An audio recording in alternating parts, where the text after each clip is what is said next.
জাতীয় রাজনৈতিক দলগুলো জনজাতিদের যথাযথ মূল্য দেয় না, তারা আঞ্চলিক দলগুলোকে মুছে ফেলতে চায়।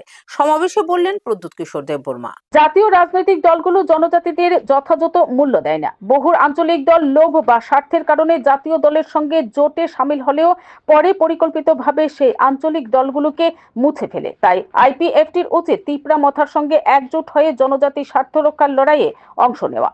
আজ তিপ্রামথার জনসমাবেশে এমনটাই বললেন মথার প্রাক্তন সুপ্রিমো তথা এমডিসি প্রদ্যুৎ কিশোর দেববর্মন। এদিন প্রদ্যুৎ কিশোর দেববর্মন বলেন, আগরতলায় জনসমাবেশ আয়োজন করতে গিয়ে নানাবিধ প্রশাসনিক বাধা ও জটিলতার মুখোমুখি হতে হয়েছে। তার বক্তব্য, অন্যান্য রাজনৈতিক দলগুলো আগরতলায় নির্বিঘ্নে সভা সমাবেশ করতে পারলেও তাদের ক্ষেত্রে বিভিন্ন চ্যালেঞ্জের সৃষ্টি করা হয়।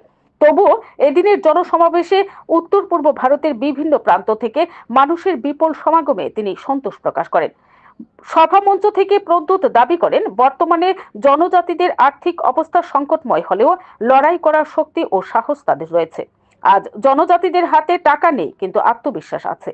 নর্থ ইস্ট মঞ্চ আজ জনজাতিদের হাতে একটি শক্তিশালী প্ল্যাটফর্ম।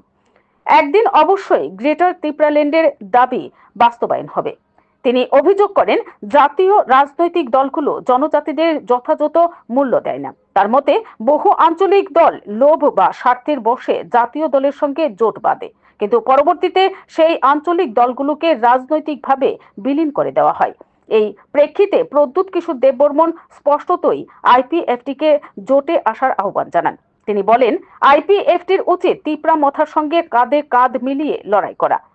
বুবাগ্রার সঙ্গে শক্তি এক করলে তবেই জনজাতি স্বার্থ রক্ষা সম্ভব।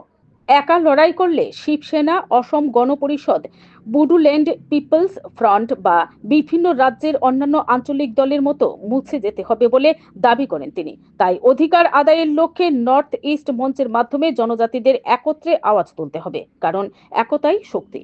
Bureau report, BTV Tripura news. तो यहाँ में हमारा तिपरा सा लोग है, हमारा माइनॉरिटीज है। शालम सलाम अलैकुम। डरो मत, डरो मत। आज हम लोग कमजोर हैं, आज हमारे पास पैसा नहीं है, आज हमारे पास प्रशासन नहीं है, लेकिन आज हमारे पास वन नॉर्थ ईस्ट आ चुका है। एक पेड़ अकेला रहेगा तो हवा भी पेड़ को तोड़ सकता है, लेकिन अगर सैकड़ों पेड़ एक जंगल बन के रहे तो तूफान भी उसका छू नहीं सकता है। थानसा उसको बोलता है।